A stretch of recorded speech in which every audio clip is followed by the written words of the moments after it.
नमस्कार, मी श्वेता. तुम्ही पाहताय न्यूज 18 लोकमत. मुद्दा महाराष्ट्राचा मध्ये तुमचं स्वागत. आणि सुरुवातीला मोठी बातमी आहे. गुजरातमध्ये ड्रग्सचा एक मोठा साठा जप्त करण्यात आलाय. गुजरात एटीएसनं ड्रग्स पकडलाय. तब्बल 120 किलो ड्रग्स जप्त करण्यात आलाय. आंतरराष्ट्रीय बाजारात या 120 किलो ड्रग्सची किंमत 600 कोटी रुपये आहे. मोरबी जिल्ह्यातील मालियामधून हे ड्रग्स पकडण्यात आलेत आणि यात 4 जणांना अटक करण्यात आली आहे. गुजरातमध्ये एटीएसनं केलेली ही मोठी कारवाई. गुजरात एटीएसनं गुजरातच्या मोरबी या भागामध्ये ड्रग्सचा मोठा साठा जप्त केलेला आहे. 120 किलो ड्रग्स जप्त करण्यात आले, ज्याची आंतरराष्ट्रीय बाजारामध्ये किंमत आहे 600 कोटी रुपये. गुजरातच्या मोरबी जिल्ह्यातील मालियामधून हे ड्रग्स पकडण्यात आले आणि या प्रकरणी 4 जणांना अटक देखील करण्यात आलेली आहे. गुजरात एटीएसनं केलेली ही मोठी कारवाई. गुजरातच्या मोरबी या भागामध्ये 120 किलो ड्रग्स जप्त करण्यात आले. आमचे प्रतिनिधी प्रशांत लीला रामदास आपल्यासोबत फोन लाईन वरती आहेत. प्रशांत, गुजरात एटीएसनं ही ड्रग्स संदर्भातली केलेली कारवाई, काय आणखी माहिती? बरोबर आहे. महत्वाचं, गुजरात मधील मोरबी जिल्ह्यातील जिजुरा गावामधून जवळपास 120 कोटी ड्रग्स जप्त करण्यात आली आहे. गुजरात एटीएसची ही कारवाई आहे.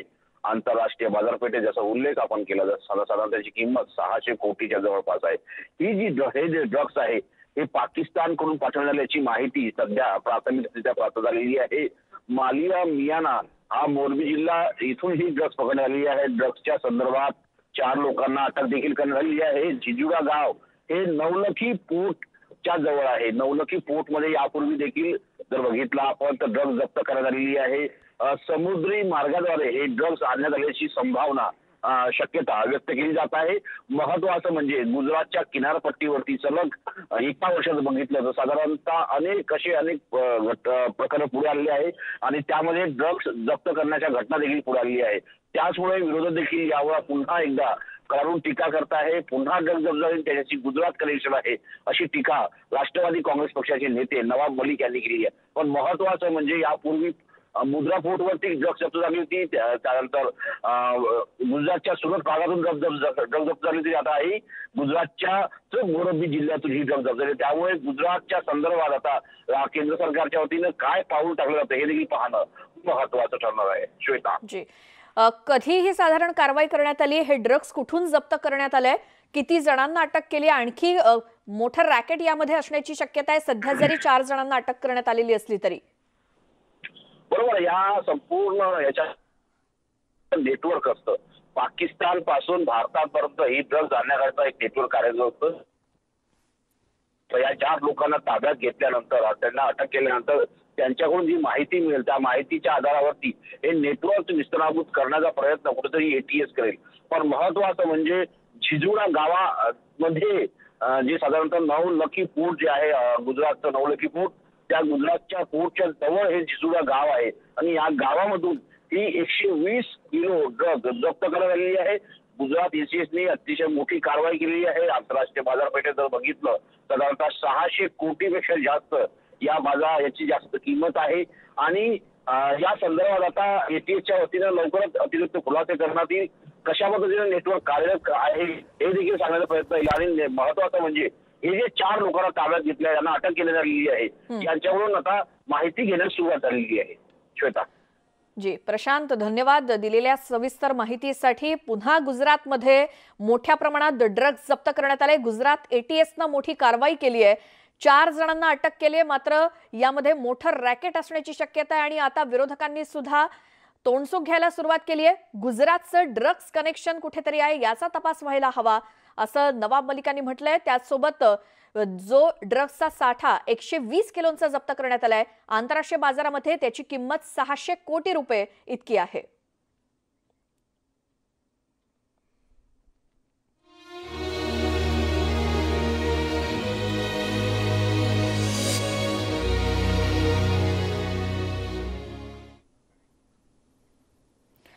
शिवशाहीर बाबासाहेब पुरंदरे यांचं आज पहाटे 5:07 निधन झालं.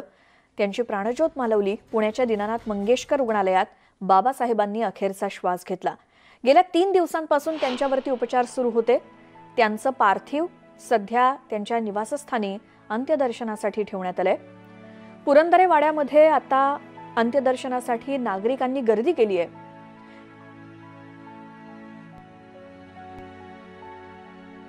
प्रतापगडावर भवानी माता, तसंच सर्व दुर्ग किल्ल्यांवर जी जी त्यांची ग्रामदैवत आणि दुर्गदेवता आहेत त्यांचं एक संकलन करायची विनंती मी पांडुरंग बलकवडे यांना केली. आणि मी असं म्हटलं होतं की गुढीपाडव्याच्या दिवशी शिवसृष्टीमध्येच माननीय बाबासाहेब पुरंदरे यांच्या उपस्थितीमध्ये आपण ती नावं जाहीर करू, जेणेकरून सगळ्यांना तिथे पूजा अर्चा त्यातून प्रेरणा घेण्याची शक्यता निर्माण होईल. आज बाबासाहेब पुरंदरे यांना शिवसेनेच्या वतीने श्रद्धांजली व्यक्त करते. त्याचबरोबर त्यांच्या कुटुंबियांच्या दुःखात आम्ही सहभागी आहोत. आणि जी त्यांची स्वप्न होती, जी त्यांची आकांक्षा होती, ती पूर्ण त्यांनी कैलाचा प्रयत्न केला, खूप काम केलं. त्यांना अनेक पुरस्कार मिळाले, महाराष्ट्र भूषण मिळालं, पद्मविभूषण मिळालं. परंतु शिवशाहीर हा त्यांचा आवडता विषय होता आणि ते भेटले की स्वतःहून बोलायचे. अत्यंत सकारात्मक, स्फूर्तिदायक असं त्यांचं व्यक्तिमत्व होतं. त्यांना भावपूर्ण आदरांजली व्यक्त करते. शिवसृष्टी साकारण्याचं त्यांचं स्वप्न होतं आणि ते अगदी शेवटच्या क्षणापर्यंत त्यासाठी कार्यरत होते. राज्य सरकार कशा प्रकारे या बाबतीत हातभार? असं आहे, त्याच्या संदर्भात माझी त्यांच्या पदाधिकाऱ्यांशी त्याच दिवशी चर्चा झालेली आहे. काही विषय त्यांचे राज्य सरकारकडे प्रलंबित आहेत, परंतु केंद्र सरकार आणि राज्य सरकार दोघांच्या समन्वयातून या शिवसृष्टीला कशा प्रकारे अधिकाधिक सहकार्य करता येईल. आदित्य ठाकरे पर्यटन आणि पर्यावरण मंत्री आहेत, त्यामुळे त्यांच्याकडूनही सहकार्य मिळेल आणि पुरंदरे कुटुंबियांना तसं आम्ही आश्वस्तही केलेलं आहे. त्याखेरीज सकाळी CM साहेबांच्या कार्यालयाशी बोलून आणि त्यांनी शासकीय इतमामामध्ये आज अंत्यसंस्कार जाहीर केलेले आहेत. परंतु मला असं वाटतं हे एक अत्यंत छोटं ऋण आहे, पण त्यांनी जे ऋण आहे आपल्या सगळ्यांवरती त्याच्यामधून छत्रपती शिवाजी महाराजांचं कार्य जनतेपर्यंत पोहोचवण्यासाठी त्यांचं साहित्य असेल, त्यांनी तयार केलेली शिवसृष्टी असेल, त्यांचे विचार असतील, त्या सगळ्यांच्यासाठी पूर्णपणाने राज्य सरकार त्यांच्यासोबत असेल. आणि किंबहुना राज्य सरकार आहे तेच त्यांच्यासारख्या थोरांच्या आशीर्वादामुळे आहे आणि त्यामुळे त्यांच्या ऋणात आम्ही कायम राहणं मान्य करू.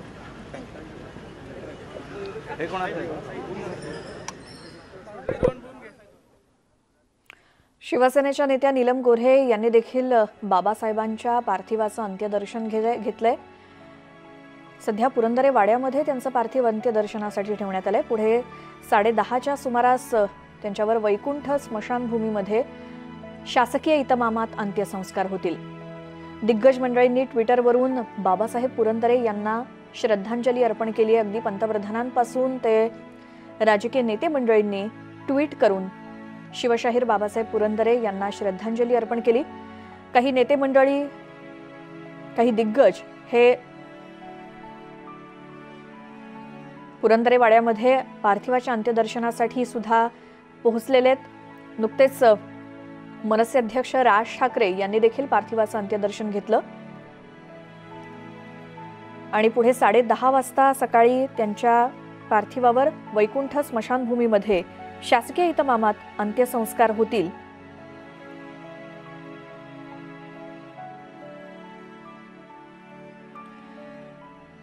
बऱ्याच प्रतिक्रिया येत आहेत. सोशल मीडियावरती सुद्धा बाबासाहेब पुरंदरे यांना श्रद्धांजली अर्पण केली जाते.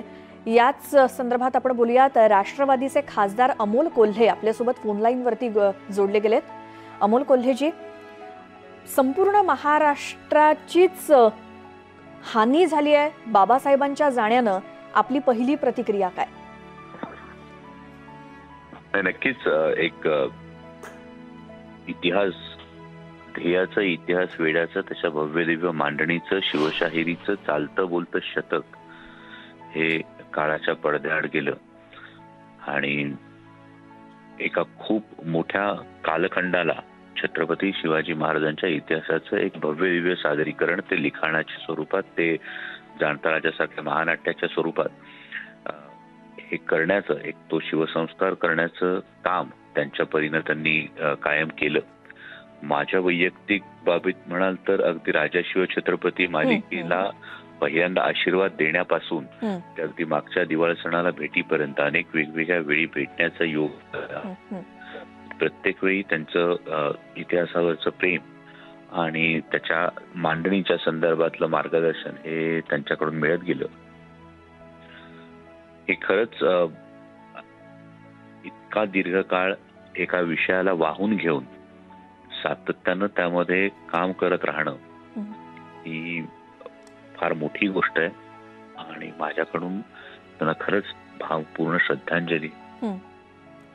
ही एक मोठी हानी आहे. जी अमोल कोल्हेजी, आणि आणखी हीच गोष्ट तुम्हाला प्रामुख्याने विचारायची होती की प्रथम तुमचा आणि त्यांचा भेटण्याचा योग कधी आला आणि त्यानंतरच्या भेटीगाठी, खास करून राजा शिवछत्रपती करत असताना, म्हणजे बाबासाहेब ज्या वेळेला छत्रपती आपल्या सर्वांसमोर मांडायचे, बोलायचे, त्यांच्या वक्तव्यातून, त्यांच्या व्याख्यानातून, ती सगळी प्रेरणा, ऊर्जा तुम्हाला कशी मिळाली स्वतः राजा शिवछत्रपती करत असताना?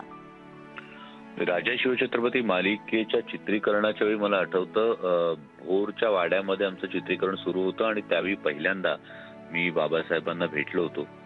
आणि बाबासाहेबांनी तेव्हा पाहिल्यानंतर जी पसंतीची मोहर दिली होती ती नक्कीच खूप विश्वास वाढवणारी होती. आणि त्यांनी छान छान हा शब्द उच्चारण्याची त्यांची खूप सुंदर पद्धत, ती हाताची मुद्रा करत ती त्यांनी ती दिली होती. आणि त्यानंतर शंभूराजे नाटकाच्या त्रिशतक महोत्सवी प्रयोगाला ते खास पुण्याहून मुंबईला आले होते आणि त्यावेळी त्यांनी कौतुक करताना आशीर्वाद दिला होता. ते म्हणाले होते की राजा शिवछत्रपती मालिकेचा पहिला एपिसोड जेव्हा त्यांनी घरी पाहिला तेव्हा उठून त्यांनी टीव्हीची पाठ थोपटली. म्हणजे एखाद्या कलाकाराविषयी या पद्धतीनं पावती देणं, मला वाटतं ते माझ्यासाठी खूप विश्वास वाढवणार होतं किंवा खूप आनंद देणारी ही गोष्ट होती की अशा पद्धतीनं एखाद्या इतक्या ज्येष्ठ व्यक्तीकडून तुम्हाला तुमच्या कामाविषयी पावती मिळते. बरोबर आहे. आणि एक त्यांच्या निकटवर्तीयांनी खूप छान मगाशी वर्णन केलं की आपण 21व्या शतकामध्ये जगतो, मात्र बाबासाहेब हे 17व्या शतकामध्ये जगत होते. त्यांना ओढून आणावं लागायचं की 21व्या शतकामध्ये. म्हणजे इतकी छान ती गोष्ट वाटली. आणि जाणता राजा तुम्ही केव्हा प्रत्यक्ष अनुभवलं, पाहिलं, ते त्यावेळी तुमच्या मनात काय भावना होत्या? राजा शिवछत्रपती मालिकेच्या दरम्यानच आमचे जे निर्माते होते नितीन चंद्रकांत देसाई यांच्याबरोबर मी रोह्याला एका प्रयोगाच्या वेळी गेलो होतो. तेव्हा मी जाणता राजाची ती भव्यता ती त्यावेळी ती अनुभवली. आणि शिवपुत्र शंभूराजे हे महानाट्य सादर करत असताना त्यात काम करणाऱ्या अनेक कलाकारांकडून त्याविषयी मी बऱ्याचदा ऐकलं होतं. एकदा मला आठवतं पुसटशी बाबासाहेबांची आणि माझी चर्चा झाली होती जेव्हा त्यांनी मला विचारलं होतं की जसं आपण शिवपुत्र शंभूराजे करता तसं जाणता राजा करायला आवडेल का. पण त्यावेळी स्वराज्य रक्षक संभाजी मालिका सुरू असल्यामुळे त्यावेळीच्या व्यस्ततेमुळे ते जमलं नाही, ही रुखरुख राहून गेली. जी. आणि अमोल कोल्हेजी, एक शेवटचा प्रश्न, लोकप्रतिनिधी म्हणून तुम्ही म्हणजे आता बाबासाहेबांचं शिवसृष्टीचं जे स्वप्न आहे त्यासाठी काय प्रयत्न कराल? नाही, त्याची मला पूर्ण खरं तर माहिती घ्यावी लागेल, कारण स्वतः मला एकदा बाबासाहेबांनी त्यावेळी मला अनेक वर्षांपूर्वी त्या संदर्भात कल्पना दिली होती. मागच्या दिवाळी सणाला मी भेटल्यानंतर जुन्नरच्या शिवसृष्टीच्या संदर्भात आमचं एक बोलणं झालं होतं. पण नक्कीच छत्रपती शिवाजी महाराजांचा इतिहास हा वेगवेगळ्या पद्धतीनं हा पुढच्या पिढीपर्यंत प्रेरणादायी ठरेल असं मानला गेलाच पाहिजे, या विचाराचा मी आहे. आणि त्यामुळे माझ्याकडून जे काही प्रयत्न त्यासाठी करता येतील ते करण्यासाठी केवळ लोकप्रतिनिधी म्हणून नाही तर एक शिवभक्त म्हणून मी खारीचा वाटा नक्कीच उचलेन. जी. डॉक्टर अमोल कोल्हेजी, खूप खूप धन्यवाद. तुम्ही न्यूज 18 लोकमतशी बोललात आणि आपली प्रतिक्रिया दिलीत.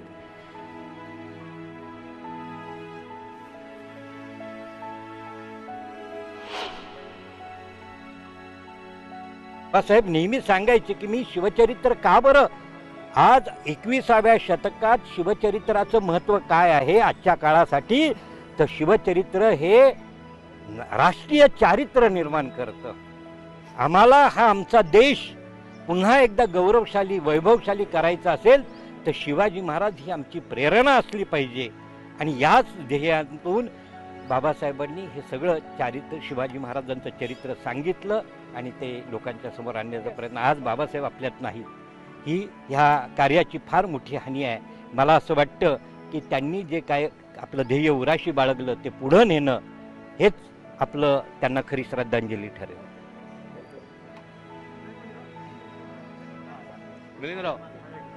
इतिहास अभ्यासक पांडुरंग बलकवडे यांची ही प्रतिक्रिया आपण पुण्यातली ऐकली. कारण या सगळ्याच इतिहास संशोधन करणाऱ्या मंडळींचा संबंध एकमेकांसोबत येतच असतो. बाबासाहेबांसोबतच्या त्यांच्या गाठी भेटी, बोलणं चालणं हे नित्याचंच आणि त्यामुळेच त्यांनी दिलेली ही प्रतिक्रिया अतिशय बोलकी. बाबासाहेब यांच्या जाण्यानं संपूर्ण महाराष्ट्राचंच जे अपरिमित नुकसान झालंय त्याबद्दलच्या प्रतिक्रिया या सोशल मीडिया सोबतच आपण न्यूज 18 लोकमतवरती सुद्धा पाहतोय. बऱ्याच दिग्गजांनी ट्विटरवरून त्यांना श्रद्धांजली अर्पण केली आहे. राज ठाकरे यांनी पुण्यामध्ये येऊन पार्थिवाचं अंत्यदर्शन देखील घेतलंय. वाढदिवसाला गेलो होतो आणि नक्कीच वाटलं होतं त्यावेळेला ते म्हणले की मला अजून भूषण कित्येक गोष्टी करायच्यात आणि त्यामुळे एक प्रकारचं असं खूपच दुःख होतं आहे. आमच्या ते महाराष्ट्र युथ सोसायटीचे विद्यार्थी, त्यामुळे अजून एक वेगळं नातं होतं. आणि मी नेहमीच म्हणतो की बाबासाहेब एक चालतं बोलतं असा एक इतिहास होता. त्यांच्याकडनं इतक्या प्रेरणा मिळायच्या आमच्यासारख्या तरुण मुलांना. त्यावेळेला शिवाजी महाराजांचे सगळे काही त्यांचे जे गुण आहेत त्याच्याबद्दल त्यांनी इतकं चांगल्या रीतीने सांगितलं की त्यामुळे देशभक्ती आणि राष्ट्रभक्ती ही सगळी गोष्ट त्यांच्यामुळे आम्हाला आत्मसात करता आली. मला वाटतं आज एक आपण आपल्या इतिहासातला खूप मोठा असा एक क्रांतीवीर असा आपण हरपलेला आहे. त्यांची प्रेरणा आपल्याबरोबर नेहमीच राहील. पण मी त्यांच्या आत्म्याला शांती देतो आणि सगळ्यांना आपल्याकडनं पुन्हा आपल्या देशाचं जसं पांडुरंगजी आत्ता म्हणले तसं की एक मोठ्या अशा दैदिप्यमान आपला असा देश होईल अशा त्यांचा आपल्याबरोबर आशीर्वाद असेल असं नक्कीच समजतो. आपल्या सर्वांना धन्यवाद. आणि आपण सर्वजण या दुःखामध्ये सामील झालेले आहात. त्यामुळे मी ह्या शोक व्यक्त करतो पुन्हा एकदा महाराष्ट्र सोसायटीच्या दृष्टीने, माझ्या स्वतःच्याकडनं आणि माझ्या कुटुंबाकडनं. कारण ते सगळ्यांना आम्हाला इतकं आदर द्यायचे की एक फार मोठं असं व्यक्तिमत्व. आणि मला म्हणजे कित्येक गोष्टी सांगाव्याशा वाटतात पण काही कारणामुळे आता आपण थांबूयात. धन्यवाद. जय हिंद. या सगळ्या प्रतिक्रिया आहेत. त्यामुळे छत्रपती शिवाजी महाराजांच्या जाज्वल्य इतिहासाचं स्फुरण हे कणाकणात मराठी जनांच्या, संपूर्ण देशाच्या लोकांच्या मनात पोहोचवण्याचं जे काम बाबासाहेबांनी केलं त्याला खरंच तोड नाही. बाबासाहेबांना भावपूर्ण आदरांजली. एक छोटासा ब्रेक घेऊन आपण लगेच परत येऊयात. पाहत राहा न्यूज 18 लोकमत.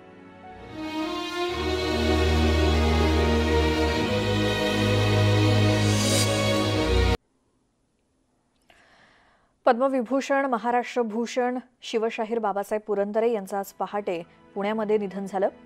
राष्ट्रीय स्वयंसेवक संघाचे सरसंघचालक मोहन भागवत यांनी शिवशाहीर बाबासाहेब पुरंदरे यांना श्रद्धांजली वाहिली आहे.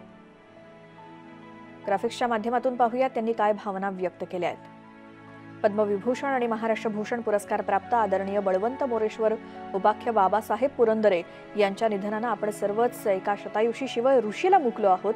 तरुण वयापासूनच देशभक्तीचा वसा त्यांना संघशाखेतून प्राप्त झाला. तो ध्यास मनात ठेवून ध्येय प्राप्ती करता तत्वरूप आदर्श पुरुष म्हणून छत्रपती श्रीमंत शिवाजी महाराज यांची भक्ती त्यांनी जीवनभर निष्ठेनं चालवली. दादरा नगर हवेलीच्या मुक्तीसंग्रामात सैनिक म्हणून तेही लढले होते. छत्रपती शिवाजी महाराजांची कथा आपल्या वक्तृत्वाच्या बळावर त्यांनी घराघरात पोहोचवली. त्यासाठी जीवनभर असंख्य परिश्रम केले. अत्यंत कठीण परिस्थितीतून केलेल्या वाटचालीतूनच जाणता राजासारख्या भव्य आणि प्रेरक नाट्यशिल्पाची निर्मिती त्यांनी केली. आणि या देशभक्त आणि परिश्रमी शिवशाहीर यांचं पार्थिव जरी दृष्टी आड झालं असलं तरी त्यांचे स्फूर्तिदायक जीवन समाजामध्ये पिढ्यानपिढ्या शिवरायांचा प्रताप आणि प्रेरणा सतत जागृत ठेवतील. त्यांच्या पवित्र आणि प्रेरक स्मृतीला माझी व्यक्तिगत आणि राष्ट्रीय स्वयंसेवक संघातर्फे विनम्र श्रद्धांजली असं राष्ट्रीय स्वयंसेवक संघाचे सरसंघचालक मोहन भागवत यांनी आपल्या भावना व्यक्त केल्या आहेत.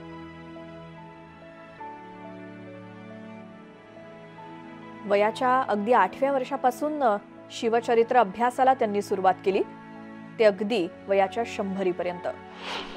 भाग्याचं लक्षण मला नेहमीच वाटायचं.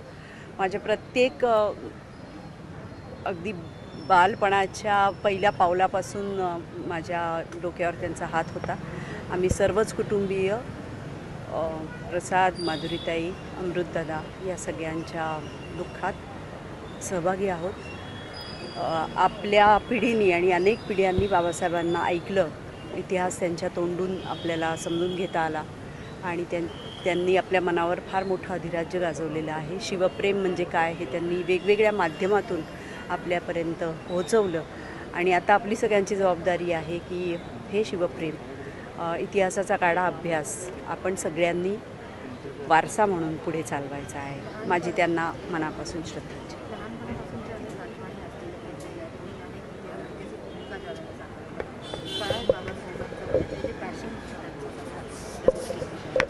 बाबासाहेबांना चालता बोलता इतिहासच म्हणूया आपण आणि परमेश्वराची त्यांच्यावर कृपादृष्टी होती असंच म्हटलं पाहिजे की ही पॅशन त्यांनी आयुष्यभर सांभाळू शकले. इतिहासातले अनेक संदर्भ म्हणजे अनेकानेक संदर्भ त्यांना मुखोद्गत होते अगदी आत्तापर्यंत. आत्ता त्यांच्या 100रीत त्यांनी पदार्पण केलं तेव्हा त्यांची भेट घेतली तेव्हासुद्धा त्यांनी इतिहासाचे अनेक दाखले दिले आणि स्मरण अप्रतिम होतं आणि मला वाटतं की असा माणूस हा पुन्हा होणे नाही अजिबातच आणि त्यांच्या स्मृती सतत आपल्या सगळ्यांबरोबर राहणार आहेत.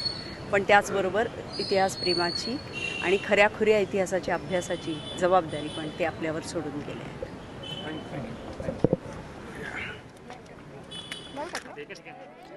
अभिनेत्री मृणाल कुलकर्णी यांची आपण ही प्रतिक्रिया ऐकली. त्याचसोबत लोकसभेच्या माजी अध्यक्षा सुमित्रा महाजन यांनी सुद्धा बाबासाहेब पुरंदरे यांना श्रद्धांजली अर्पण केली आहे. शिवशाहीर बाबासाहेब पुरंदरे यांना श्रद्धांजली. शिवछत्रपतींचा श्रेष्ठतम पाईक त्यांच्या जीवनाशी एकरूप होऊन पुन्हा छत्रपतींचे हिंदवी राज्य साकार करण्यासाठी अखंड परिश्रम करणारा, छत्रपतींच्या गळ्यातील माळेमधील तेजस्वी मणी निखळून पडला. समर्थ रामदासांनी म्हटलेल्या या ओळी शिवरायांचे 8वावे रूप, 8वावा प्रताप हे सतत सिद्ध करणारा शिवशाहीर अबोल झाला. एक ओजस्वी वाणी मूक झाली, पण लाखो लोकांच्या मनावर आणि कानात स्वप्न रेखाटून गेली. नमन, स्मरण, श्रद्धासुमन असं ट्विट लोकसभेच्या माजी अध्यक्षा सुमित्रा महाजन यांचं. वयाच्या 8व्या वर्षापासून शिवचरित्राच्या अभ्यासाला सुरुवात झाली. ती अगदी वयाच्या 100व्या वर्षापर्यंत 98-92 वर्ष त्यांनी शिवचरित्राचा अभ्यास केला. इतिहास अगदी मुखोद्गतच असं हे बाबासाहेबांचं व्यक्तिमत्व. ते 17व्या शतकातच जगायचे असं त्यांचे निकटवर्तीय सांगतात. गेल्या 2 ते 3 दिवसांपासून त्यांच्यावर पुण्यातल्या दीनानाथ मंगेशकर रुग्णालयात उपचार सुरू होते आणि हे उपचार सुरू असतानाच आज पहाटे 5:07 त्यांची प्राणज्योत मालवली. महाराष्ट्र भूषण पुरस्कारानं त्यांना सन्मानित करण्यात आलं. त्याचसोबत पद्मविभूषण सन्मानाचे सुद्धा ते मानकरी ठरले. त्यांचा जन्म पुण्यातल्या शुक्रवार पेठेतला. शिवचरित्र तर आहेच, त्याचसोबत 50हून अधिक पुस्तकं त्यांनी लिहिली. नाट्यसंपदा सुद्धा तितकीच. जाणता राजा हे महानाट्य हे अमेरिका, लंडन म्हणजे देशाच्या बाहेर सुद्धा अनेक ठिकाणी फक्त मराठीतच नाही तर इतर भाषांमध्ये सुद्धा झालं. दृश्यात आपण पाहतोय राष्ट्रवादीच्या नेत्या सुप्रिया सुळे या देखील पार्थिवाचं दर्शन घेण्यासाठी आलेल्या आहेत. लहानपणापासून पाहण्याचा आणि पुढे निकटचा सहवास मला लाभला. माझ्या जीवनामध्ये जे काही मला आज विविध क्षेत्रामध्ये काम करण्याची इच्छा आणि प्रेरणा आहे त्याच्यामध्ये बाबासाहेब आणि बाबासाहेबांनी लिहिलेलं शिवचरित्र याचं फार मोठं स्थान आहे. त्यांची 2 वाक्ये मी आयुष्यभर तत्व म्हणून स्वीकारली आहेत. एक म्हणजे प्रत्येकाने ठरवायचं आहे कोळसा उगाळायचा का हिरा, चंदन उगाळायचं, हा एक त्यांचा महत्त्वाचा मंत्र आहे. आणि दुसरा, दसऱ्याला जेव्हा आम्ही त्यांच्या हस्ते अनेक प्रकल्पांचं उद्घाटन केलं त्या दिवशी ते असं म्हणाले की टीका करा, दोष दाखवा, पण निंदा करू नका. मला असं वाटतं की त्यांनी आपल्या सगळ्यांनाच विविध क्षेत्रामध्ये काम करत असताना जी पथ्य पाळायची ते आपल्याला शिकवलेलं आहे. भारत इतिहास संशोधक मंडळ, भांडारकर प्राच्य विद्या संस्था या दोघांच्या वतीने मी त्यांना भावपूर्ण श्रद्धांजली अर्पण करतो. गजाननराव मेंदळे. शिवचरित्र चित्ताकर्षक आहे, रोमहर्षक आहे. कोणीही सांगितलं तरी ते आवडेल असंच असतं. पण उत्तम हिऱ्याला जसं कोंदण उत्तम पाहिजे, शिवचरित्र अनेकांनी लिहिले आहेत, पुढेही लिहितील. पण बाबासाहेबांचं लिहिलेलं शिवचरित्र एकमेव द्वितीय आहे. दुसरी एक गोष्ट, त्यांच्या एका चाहत्याने मला मेसेज पाठवला, तोच मी उसनवारी करतो. त्यांनी सांगितलं, देव माणूस देवाच्या घरी गेला. गजाननराव, आपण इतिहास संशोधक आहात, इतिहासाची साधनं आपण अभ्यासता. बाबासाहेबांचं शिवचरित्र वाचताना बाबासाहेबांनी घेतलेल्या कष्टांविषयी सांगा. तुम्हाला कसे जाणवले? अतिशय कष्ट त्यांनी घेतले. ते मुळात इतिहास संशोधकच होते. त्यांच्याविषयी मंडळानं नुकतीच एक पुस्तिका काढली. त्यांनी जे इतिहास संशोधन केलं पूर्वी, आणि केवळ शिवचरित्रापुरतंच केलं नाही, तर मराठ्यांच्या इतिहासाचं संशोधन केलं.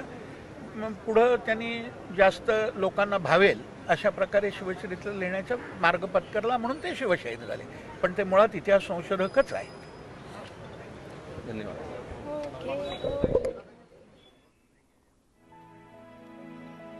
तर बाबासाहेब स्वतः इतिहास संशोधक होतेच आणि पुण्यामध्ये भारत इतिहास संशोधन मंडळात त्यांच्यासोबत जे कोणी इतिहास संशोधक इतर त्यांच्यासोबत काम करायचे, त्यांच्या या काही प्रतिक्रिया आपण ऐकल्या. यासोबत एक छोटासा ब्रेक घेऊन लगेच परत येऊयात. पाहत रहा न्यूज 18 लोकमत.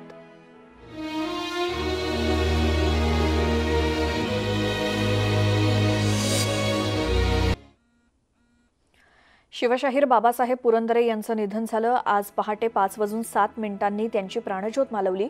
पुण्याच्या दीनानाथ मंगेशकर रुग्णालयात बाबासाहेबांनी अखेरचा श्वास घेतला. 3 दिवसांपासून त्यांच्यावर उपचार सुरू होते. त्यांचं पार्थिव सध्या पुरंदरवाड्यामध्ये ठेवण्यात आले अंत्यदर्शनासाठी. पुरंदरवाड्यात सध्या नागरिकांनी खूप गर्दी केली आहे.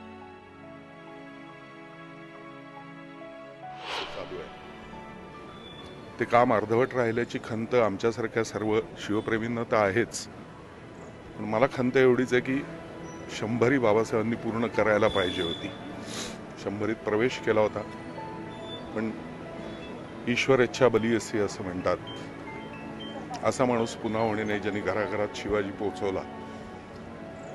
ती प्रेरणा घेऊनच पुढची पिढी ही काम करत राहील आणि शिवरायांचं नाव घराघरात त्यांच्या प्रत्येक इतिहासातल्या साक्षींना बरोबर घेऊन गाजत राहील.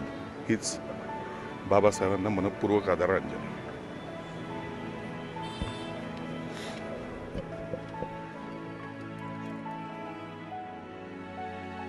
पार्थिवाचं अंत्यदर्शन घेण्यासाठी अक्षरशः रीघ लागली आहे. पुरंदरवाड्यामध्ये दिग्गज मंडळी, त्याचसोबत सर्वसामान्य नागरिक सुद्धा अंत्यदर्शनासाठी येत आहेत.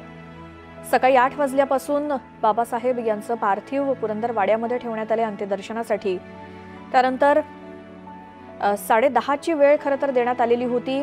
अंत्यसंस्कार शासकीय इतमामात केले जाणार आहेत पुण्यातल्या वैकुंठ स्मशानभूमीमध्ये. मात्र तुर्तास पार्थिव हे पुरंदरवाड्यामध्येच आहे. ही थेट दृश्य पुण्यातल्या पुरंदरवाड्यातली आपण पाहतोय आणि तिथे अगदी रांग लागलेली आहे बाबासाहेबांच्या पार्थिवाचं अंत्यदर्शन घेण्यासाठी.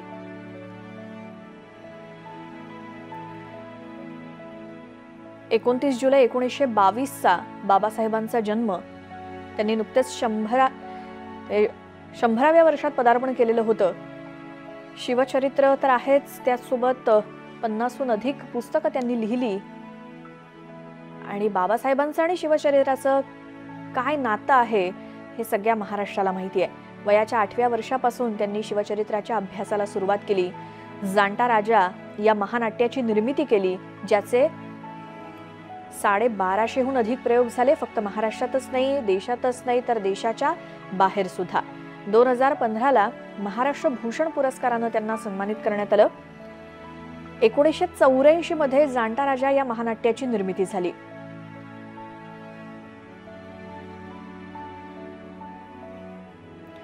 पुन्हा वेळ झाली आहे आणखी एका छोट्याशा ब्रेक घेऊन लगेचच परत येऊयात. पाहत रहा न्यूज 18 लोकमत.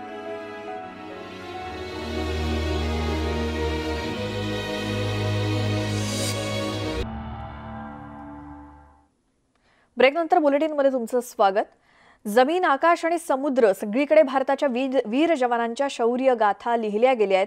भारतावर जेव्हा जेव्हा हल्ले झाले तेव्हा तेव्हा आपल्या योद्ध्यांनी शत्रूला धूळ चारली.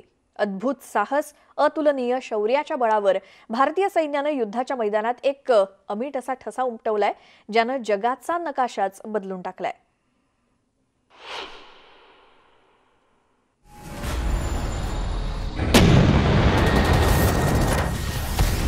जमीन, आकाश आणि समुद्र सगळीकडेच भारताच्या वीर जवानांच्या शौर्य गाथा लिहिल्या गेल्या. भारतावर जेव्हाही शत्रूनं हल्ला केला तेव्हा आपल्या या वीर योद्ध्यांनी शत्रूला अक्षरशः धूळ चारली आहे. अद्भुत साहस, अतुलनीय शौर्याच्या बळावर भारतीय सैन्यानं युद्धाच्या मैदानात एक अमीट ठसा उमटवलाय, ज्याने जगाचा नकाशा बदलून टाकला.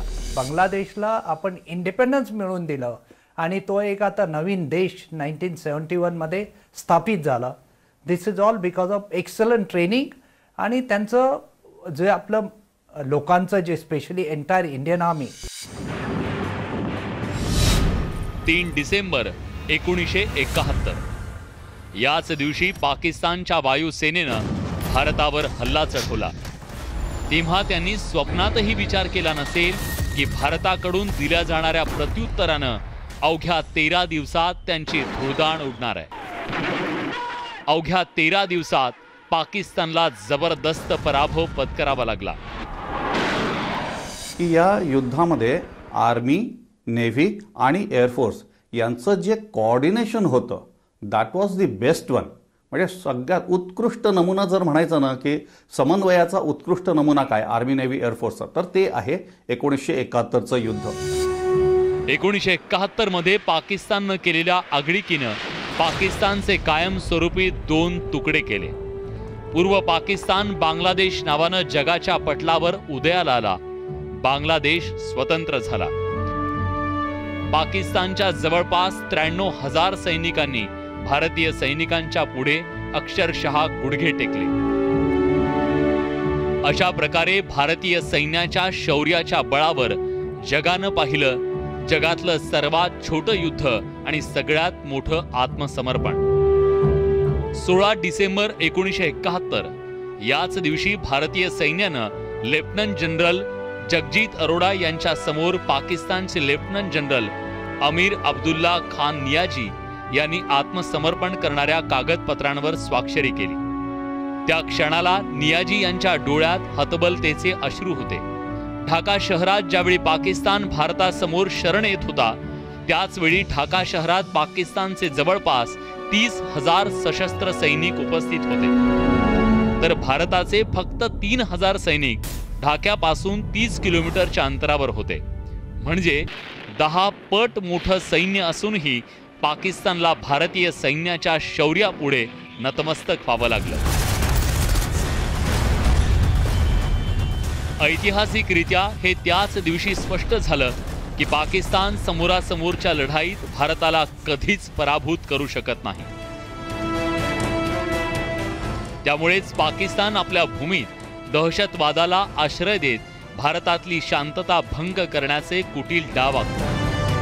सध्याच्या परिस्थितीत तालिबान्यांच्या अफगाणिस्तानवरच्या सत्तेनंतर पाकिस्तान भारताला घायल करण्याची नवी स्वप्न पाहतोय. पण पाकिस्ताननं अशी स्वप्न पाहताना 1971च्या 13 दिवसाच्या युद्धातल्या ऐतिहासिक पराभवाची आठवण कायम ठेवायला हवी. 16 डिसेंबर 2021 या दिवशी भारत मोठ्या सन्मानानं पाकिस्तानवरच्या त्या ऐतिहासिक विजयाचा सुवर्ण महोत्सव साजरा करणार आहे. Bureau report, news 18 Lokmat. आणि भारतीय जवानांची ही शौर्य गाथा ऐकल्यानंतर वेळ झाली मुद्दा महाराष्ट्राचा मध्ये इथेच थांबण्याची. इतर सगळ्या बातम्यांच्या अपडेटसाठी पाहत राहा न्यूज 18 लोकमत.